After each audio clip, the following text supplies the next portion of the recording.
नमस्कार सर्वांना. श्री स्वामी समर्थ. तुमचं सगळ्यांचं आपल्या स्वामीसहित सेवा या चॅनलमध्ये स्वागत आहे.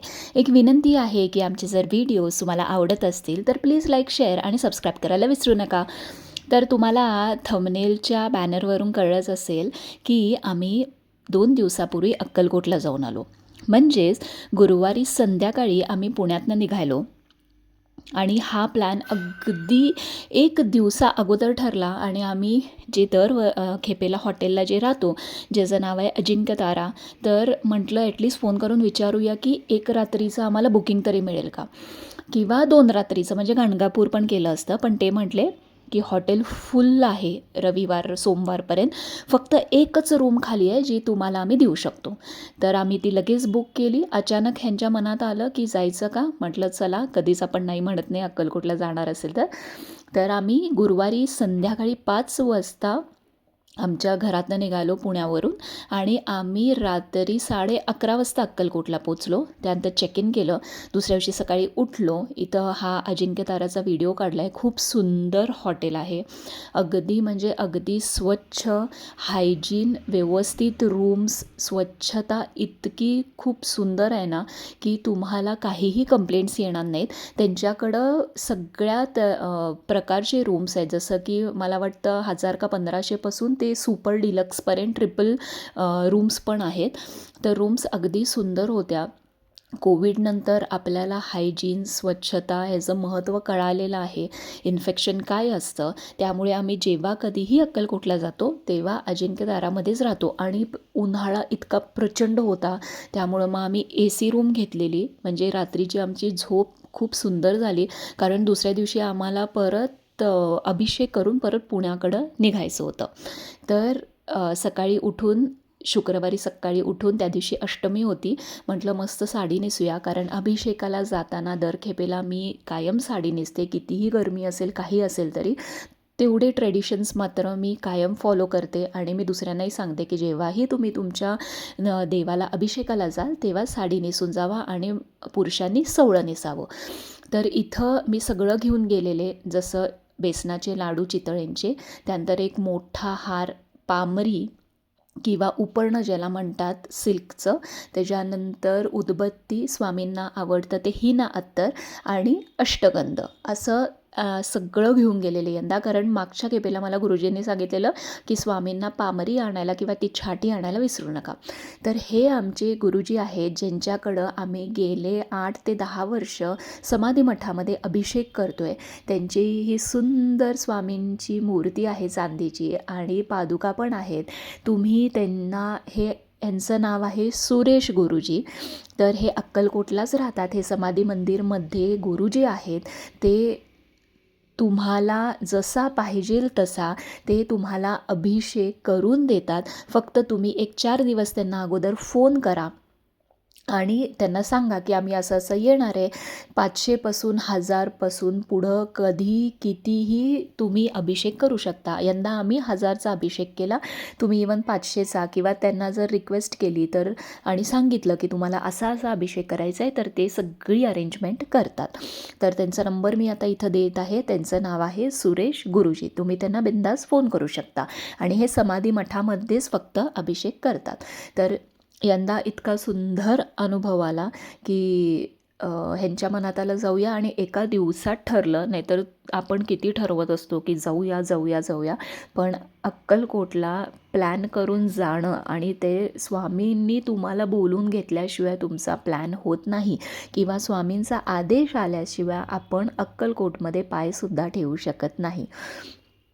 तर दरवर्षीच्या प्रथेप्रमाणे आम्ही इथं खूप सुंदर अभिषेक केला आणि इतकं सुंदर वाटतं ना जेव्हा तुम्ही अभिषेक करता तेव्हा. स्वामींची मूर्ती, त्याला छान तुम्हाला दूध, त्याच्यानंतर पाणी, त्याच्यानंतर अष्टगंध, त्याच्यानंतर हिना अत्तर जे स्वामींचं अत्यंत आवडतीचं आहे, हे सगळं घालून जेव्हा एवढ्या सुंदर मूर्तीवरती ते सुद्धा स्वामींची जिथं समाधीचं स्थान आहे तिथल्या सानिध्यामध्ये किंवा त्या परिसरामध्ये बसून तुम्ही जेव्हा अभिषेक करताना त्याची एक ऊर्जा, त्याची एक पॉझिटिव्ह व्हायब्रेशन्स आणि एक खूप अशी वेगळीच एनर्जी असते की जी मी तुम्हाला सांगू पण शकत नाही किंवा मी म्हणजे तुम्ही तिथं गेल्याशिवाय ती एनर्जी तुम्ही अनुभवू शकत नाही.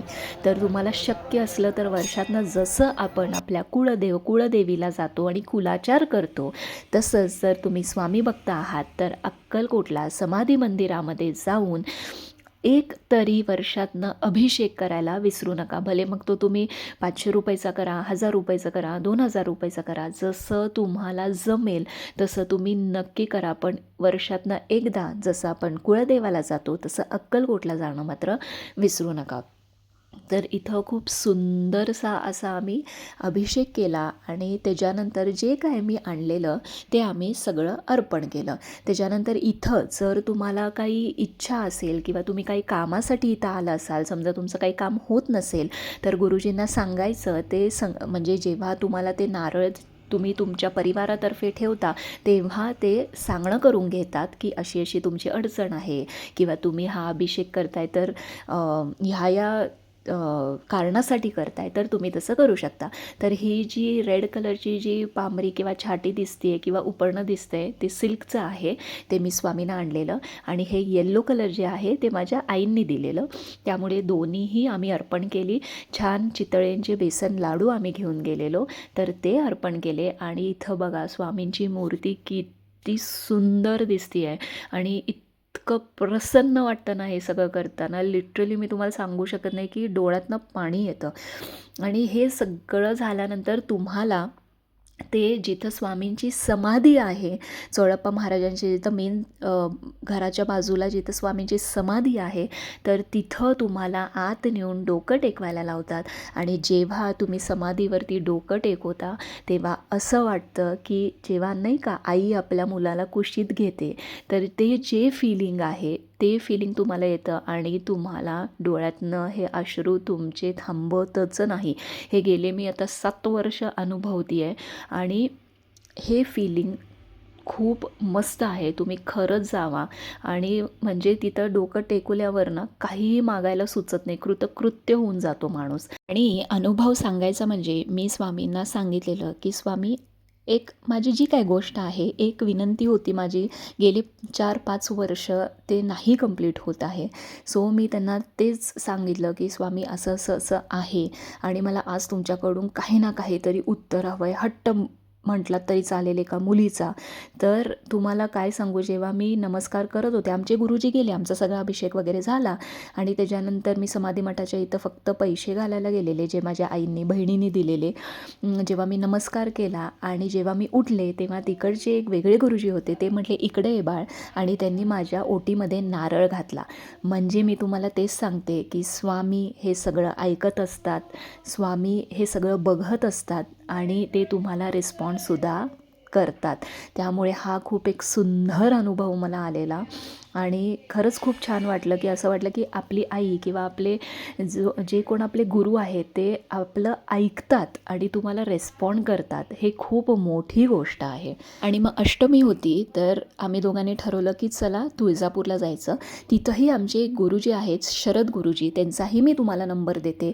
तुम्हाला काही जरी प्रॉब्लेम आला किंवा खूप गर्दी असेल किंवा काही असेल तर ते सगळी ओटीची अरेंजमेंट करतात. तर त्यांचाही नंबर मी इथं तुम्हाला देते आहे. तर तुम्ही त्यांनाही तुळजापूरला जाऊन कॉन्टॅक्ट करू शकता. तर तुळजापूरला गेलो, त्या दिवशी अष्टमी होती, गर्दी होती. आम्ही 200 रुपयाचं तिकीट काढलं पण आम्हाला त्यालासुद्धा तासभर लागला.